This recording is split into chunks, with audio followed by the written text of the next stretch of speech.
दोस्तों, आज की टॉपिक है हमारा भाव, हमारा विचार दूसरे के प्रति कैसा है, ये हमारे लाइफ में क्या प्रभाव पड़ता है, इस पर आइए डिस्कस करते हैं।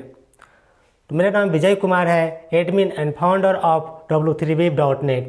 तो आइए हमारे मन मस्तिष्क पर हमारे विचार और हमारे भाव का क्या प्रभाव पड़ता है, इसे डिटेल से समझते हैं। दोस्तों, जैसा आप जानते हैं, हमारी जो सोच होती है, हमारा जो विचार होता है, वो हमारे कर्म पर भी प्रभाव डालता है। क्योंकि जैसा हम सोचते हैं वैसा हम सोचते हैं, और जैसा हम काम करते हैं वैसे हमें काम से रिजल्ट मिलती है।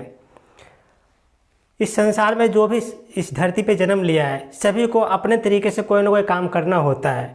कोई डॉक्टरी के काम करता है, कोई किसान का काम करता है, कोई पूजा पाठ का काम करता है, कोई प्रवचन देने का काम करता है, कोई चोरी डकैती का काम करता है, तो कोई भीख मांग के काम करता है। हर किसी को अपने अपने तरीके से काम करके अपने घर की रोजी रोटी चलाने होते हैं। बिना काम किए वो अपने घर में अपने घर की जो ज़रूरतें होते हैं उसे पूर्ति नहीं कर सकते। तो ये मैटर नहीं करता है कि आप जीवन में क्या काम करते हैं, मैटर ये करता है कि जो आप काम करते हैं उसके प्रति आपका क्या भाव है, क्या विचार है।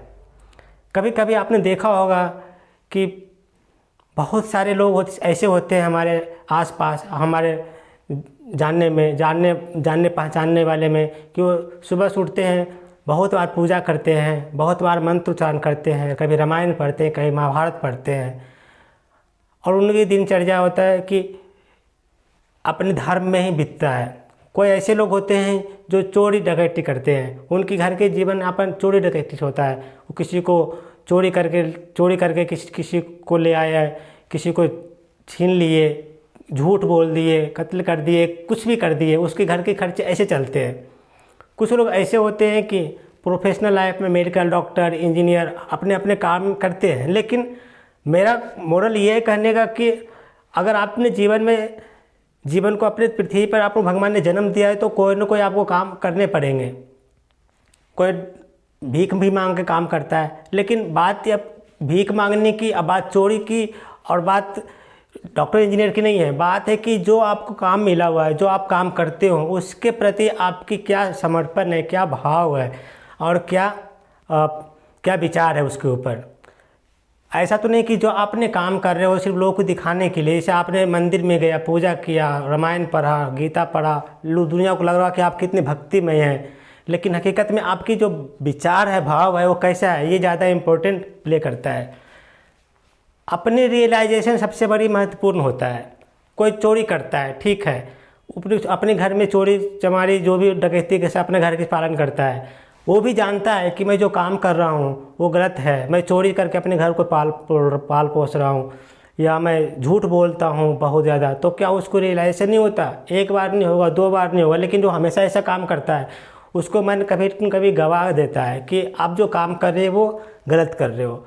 इसके बावजूद भी वो काम करते हैं, क्योंकि या तो उसकी आदत बन जाती है या तो उसकी मजबूरी है। उसी टाइप से जो प्रवचन का काम करते हैं, जो पूजा पाठ का काम करते हैं, जो देश दुनिया को हित के लिए सोचते हैं, मंदिर बनवाना, किसी को परोपकार का काम करना, दान करना, पुण्य करना, तो उनका अपना धर्म है, उनका अपना जीवन है। तो उस तरीके से अपना जीवन यापन का काम करते हैं। और उनके घर की जो होता है कि वो घर की जो डेली का जो काम करने के लिए जो रूटीन होता है वो काम करते हैं, और जो उनके घर के खर्चे चलता है। दोस्तों, लेकिन आप अपने जीवन में इस धरती पे क्या काम कर रहे हैं, इसका जो क्या फ़र्क पड़ेगा, आप इसके पुण्य मिलेंगे, पाप मिलेंगे, ये डिसाइड आप नहीं कर सकते। क्योंकि पुण्य और पाप का डिसाइड तो भगवान के हाथ में होता है। अगर आपको लग रहा है कि मैं मंदिर बनवा रहा हूँ, पूजा कर रहा हूँ, दान पुण्य कर रहा हूँ, तो मैं बहुत पुण्य का काम कर रहा हूँ। जो चोरी डकैती करता है, लूट पाट करता है, तो वो उसको लगता होगा कि मैं पाप का काम कर रहा हूँ। लेकिन इसकी फैसला तो भगवान के हाथ में है कि कौन सच में पाप कर रहा है, कौन पुण्य का काम कर रहा है। तो आइए इसे एक छोटी सी कहानी से समझने की कोशिश करते हैं। दोस्तों, ये कहानी बहुत पहले की है, किसी गांव की है। उस गांव में एक सेठ जी रहा करते थे, बहुत ही बड़े परोपकारी थे। वो बहुत लोगों को, गरीबों को दान देना, गांव में मंदिर बनवाना, दीन दुखियों की सेवा करना, उनकी बहुत परोपकार का काम था। वो प्रतिदिन रामायण, गीता और तरह तरह के उपदेश देने का काम करते थे। तो उनके आसपास के लोग थे, उनको बहुत रिस्पेक्ट की भावना से समझता था कि ये जो सेठ जी हैं बहुत ही परोपकारी हैं, बहुत दयालु हैं, सभी को जो दुख तकलीफ होता है उसमें ये हमेशा साथ देते हैं। तो इन जो दुनिया, उसके आसपास के जो लोग थे उनको बहुत इज्जत, बहुत रिस्पेक्ट मिलता था, क्योंकि वो बहुत धर्मात्मा और पुण्य टाइप का काम करते थे। उसी गांव में एक इंसान वैसा था जो कि चोरी से, डकैती से, लूट पाट से अपना घर की खर्चा चलाता था। उसकी नाम बहुत दूर दूर तक बदनाम था, क्योंकि लोग जानता था कि ये चोरी करता है, डकैती करता है, लूट पाट करता है। आने वाले जो आसपास के लोग थे वो उनसे बहुत डरा करता था, क्योंकि इसके पास मत जाओ, इससे नाता मत रखो, इसे दोस्ती मत रखो, इसका जो स्वभाव अच्छा नहीं है, बहुत चोरी करता है, झूठ बोलता है, इसके मतलब बहुत उसके बारे में लोग तरह तरीके के भद्दे भद्दे बात बोला करते थे। अब ये तो उसके कर्म पर डिपेंड करता है, आप जैसा कर्म करेंगे वैसे लोग आपको बोलेंगे, वैसी आपकी जो इमेज होती है वैसी बन जाती है। तो अगर आप चोरी करते हैं तो आपकी इमेज वैसे ही लूट पाट जैसे ही बन जाएंगे, और अगर आप परोपकार का करते हैं तो आपको पर लोग विश्वास ज़्यादा करेंगे और आपसे लोग घुल मिल जाएंगे। तो वैसे हुआ था उस चोर के साथ, वैसे लोग हुआ था कि बहुत चोरी करता था, उसके साथ लोग मिलना जुलना पसंद करते थे। चोरी डकैती, झूठ बोलना, लूट पाट करना उसके पेशा था। तो उससे दूर दूर से लोग कट कर निकलते थे। लेकिन दोस्त, जैसा आप जानते हैं इस संसार में कोई भी परमानेंट नहीं होता, हर किसी को कभी न कभी मरना होता है। तो जब वो सेठ जी जो पुण्य का काम करते थे और वो जो चोर था, वो दोनों के स्वर्गवास हो जाता है, दोनों मर जाता है। तो ऐसा माना जाता है कि हमारे स्वर्ग लोक में एक यमराज बैठे होते हैं, जिस यमराज के पास इस दुनिया में जितने भी पुण्य करने वाले या पाप करने वाले सबका, उसके पास एक वो होता है, बुक होता है, जिस पर वो सबकी डेटा होता है कि कौन क्या काम किया। और जो अच्छे काम करता है, पुण्य का काम करता है, उसको लोग स्वर्ग भेज देते हैं, और जो पाप का काम करता है उसको नरक भेज देते हैं। तो जब ये सेठ जी और ये जो चोर दोनों एक साथ जाता है, और वहाँ पे जो यमराज होते हैं उन दोनों को देखते हैं और बोलते हैं कि बताओ तुम दोनों ने कैसा काम किया है धरती पे, अपना अपना काम की लेखा जोखा मुझे बताओ। ऐसे मेरे पास सबका लिखा हुआ है, लेकिन मैं आपसे सुनना चाहता हूँ कि आपने क्या क्या काम किया, पुण्य का काम किया, पाप का काम किया। जिस तरीके से आपने काम किया होगा उसी तरीके से आपको यहाँ पे आपको मिलेगा सज़ा। तो जो चोर था उसको अपने आप को रियलाइजेशन था कि मैंने तो चोरी किया है, डकैती किया है, लूट पाट किया है, तो मुझे तो नर्क मिलेगा ही मिलेगा। और मैं अगर झूठ भी बोलता हूँ तो यमराज जी को, जो ये तो भगवान है, इनको तो सब पता है, इनकी जो डेटा है, डायरी है, इनमें सब मेंटेन किया हुआ है कि हमारा पुण्य क्या है, पाप क्या है। तो हमें झूठ बोलने की कोई फ़ायदा है नहीं। इसलिए वो हाथ जोड़ करके विनम्र भाव से उसके पैरों पर गिर जाता है, यमराज जी को बोलता है कि भगवान, मैंने अपने जो मेरे जन्म के बाद जो धरती पर मुझे जैसा माहौल मिला था वहाँ मैं चोरी, लूट पाट और झूठ बोलना सीख गया, और बहुत ही मैं पाप का काम किया हूँ। इसलिए मैं अपनी गलती स्वीकार करता हूँ, मेरी अपनी गलती को मैं मानता हूँ। मुझे रियलाइजेशन है कि मैंने अपने जो पुण्य का काम करना था इस धरती पे, और जो दान पुण्य का काम करना था वो मैंने नहीं किया, और मैंने चोरी डकैती और लूट का काम किया है, मैंने पाप का काम किया है। इसलिए मैं अपनी गलती को स्वीकारता हूँ और मुझे दंड का भागी मैं स्वीकार करता हूँ। जो भी आप मुझे दंड देना चाहते हैं, नरक डालना चाहते हैं नरक डाल दीजिए, जहाँ डालना चाहते हैं, जो करना चाहते हैं कर दीजिए, क्योंकि मैंने ऐसा कोई पुण्य का काम किया नहीं है। तो वो अपनी गलती को मान जाता है। जब अब सेठ जी की बात आती है, तो सेठ जी के बारे में जब उनको डेटा होता है तो वो देख कर बताते हैं कि सेठ जी, मुझे पता है आपने बहुत पुण्य का काम किया है, बहुत नेक का काम किया है, गरीब दीन दुखियों सबको आपने भला काम किया है, आप बहुत पुण्य आत्मा का काम किया है धरती पे, बहुत सारे लोगों की आपने मदद की है, इसलिए आप स्वर्ग के अधिकारी हो। और ये जो चोर है, जो चोरी का काम किया है, इसके कर्मों के अनुसार इसको नरक मिलेगा, इसको सज़ा मिलेगी। तो मैं अब सज़ा में इसको ये देता हूँ कि आपने इतना अच्छा पुण्य का काम किया है, तो इसकी सज़ा ये है कि ये आपको स्वर्ग में ये आपको सेवा करेगा, पैर दबाएगा, हाथ दबाएगा, सिर मालिश करेगा, जो कहने का जो आप बोलिएगा वो ये काम करेगा, आपको वो सेवा करेगा। इसका ये दंड है कि ये कर्म अच्छा नहीं किया है, पाप का काम किया है, लूट का काम किया है, चोरी डकैती का काम किया है, तो इसकी ये सज़ा ये है कि आपको ये स्वर्ग में सेवा करेगा। तो ये जो सेठ जी थे ये बहुत विचलित हो गए। सेठ जी सोचने लगे कि क्योंकि ये उसी का गांव का था और उसको ये अच्छी तरीके से जानते थे, तो उनको वहाँ पर भी मन विचलित हो गया कि ये चोर डकैती हमें सेवा करेगा, हम इसके योग्य, ये हमारे योग्य है नहीं, ये हमें सेवा करने के योग्य नहीं है, बहुत ये बेकार सा काम किया है धरती पे। तो ये बोलता है कि महाराज ये नाइंसाफ़ी है, मैं इस चोर डकैत और लूट मार करने वालों को मैं अपने यहाँ अपने पास सेवा करने नहीं दूंगा, मुझे कृपया कर कुछ और दे। तो मैं यमराज जी क्या बोलते हैं ये ध्यान से समझिए। यमराज जी बोलते हैं कि ये चोरी डकैती और जो भी काम किया है इसको अपने गलती पर एहसास है, रियलाइजेशन है, वो अपनी गलती को मान रहा है, स्वीकार कर रहा है।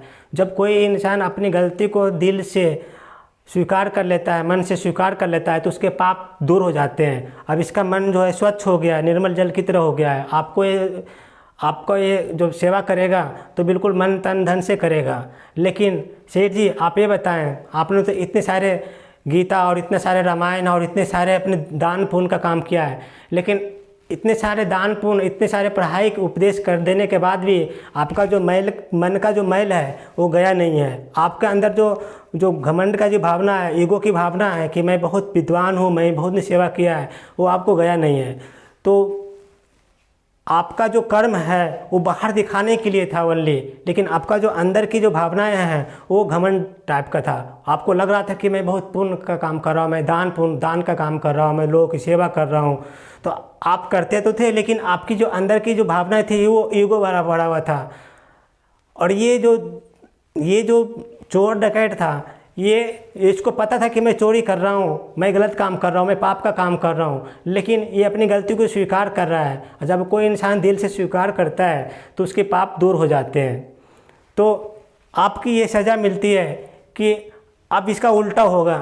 अब ये जो चोर था उसको मैं स्वर्ग का दरवाज़ा दिखाऊंगा और आपका इसकी सेवा में लगाऊंगा, आप इनकी सेवा करोगे, क्योंकि आप दुनिया को दिखाने के लिए पुण्य का काम कर रहे थे, लेकिन मरने के बाद भी आपका जो अंदर की जो ईगो है, ये आपका जो घमंड है, आपका जो अंदर की जो वो लालसा है, वो आपकी पूरी नहीं हुई है। आपका मन अभी भी साफ नहीं हुआ है, बस लोगों को दिखाने के लिए आप कर रहे थे। इसलिए अब आप इसके सेवा करोगे और ये स्वर्ग जाएगा और आप इसके सेवादार रहोगे, आप इसके हाथ पांव और जैसा वो बोलेगा वैसा उसके अंडर में आप काम करोगे। तो दोस्त, मैं इस कहानी से ये समझाना चाह रहा था कि आप चाहे तो जो भी काम कर रहे हैं इस धरती पे दिखाने के लिए बहुत सारे कुछ कैसे काम कर रहे हैं। आपको लग तो रहा है कि मैं बहुत पुण्य का काम कर रहा हूँ, गरीबों की हेल्प कर रहा हूँ, दान कर रहा हूँ, मंदिर बनवा रहा हूँ, लेकिन आपका जो भाव क्या है, विचार क्या है, ये ज़्यादा इम्पोर्टेंट रोल प्ले करता है। क्योंकि जब भगवान के दरवाजे पर जाते हैं तो भगवान आपको ने क्या काम किया ये मैटर कम रखता है। ज़्यादा इम्पोर्टेंट ये होता है कि आपका विचार क्या है, भाव क्या है, किसी काम के प्रति आपका क्या पर्पस रहा है, क्या उद्देश्य रहा है। तो भगवान आपकी भाव और आपकी सोच को पहचानते हैं, आपके विचार को पहचानते हैं, ना कि आपने क्या क्या काम किया। कुछ लोग ऐसे होते हैं कि दुनिया को दिखाने के लिए लोग बहुत पुण्य का काम करते हैं, लेकिन जो अंदर के जो उसकी आत्मा होता है वो बहुत छल कपट भरा होता है, जैसा कि ये सेठ जी का था। तो इस टाइप से ये आप हमें और एक दूसरे को आप झूठ बोल करके, आप दिखावा कर करके आप धोखा दे सकते हैं, लेकिन जो हमारा ऊपर वाला जो परमपिता परमेश्वर बैठा है उसको आप झूठ बोल करके उसको धोखा नहीं दे सकते। क्योंकि उनका जो लेखा जोखा होता है, उनका जो देखने का जो नज़रिया होता है वो आपका विचार, आपका भाव और आपका सोच देखते हैं कि क्या आपका दिल में क्या चल रहा है, आप बाहर से क्या दिखाने की कोशिश कर रहे हैं, बट अंदर में आपका क्या चल रहा है। तो भगवान उन सबको एक सही तराजू पर तौलते हैं और सबको उसके कर्म के अनुसार देते हैं। उनकी जो सज़ा है उसके कर्म के अनुसार मिलती है। तो वो वो जो चोर था वो अपने आप को मान लिया कि मैं गलत काम करता था, मुझे पाप की भागीदारी हो, मुझे आप दंड दीजिए। लेकिन ये जो सेठ था उसको अपने आप पर घमंड था कि नहीं, मैंने बहुत सारे पुण्य का काम किया है तो मुझे एक से एक वहाँ को सुख सुविधाएं मिलेंगी। लेकिन जो भगवान थे वो उनकी जो दिल की आवाज़ थी वो पहचानते थे कि हकीकत में ये जो कर रहा है वो दिखाने के लिए कर रहा है और सच में उसकी श्रद्धा भी है। तो श्रद्धा ज़्यादा इम्पोर्टेंट महत्वपूर्ण होता है। आपकी श्रद्धा, आपकी भक्ति और आपके विचार, आपके भाव कैसा है, ये ज़्यादा इम्पोर्टेंट करता है, ना कि सिर्फ काम करो और लोगों को सिर्फ दिखाने पर तुले रहो कि मैंने बढ़िया काम किया। तो दोस्त, दिखावे पर मत जाइए। आपकी अगर आप जो भी काम करते हैं सच्ची श्रद्धा, सच्ची भक्ति और अपने विचार भाव को बिल्कुल भगवान के ऊपर समर्पण करके काम कीजिए तो आप सफल होएंगे।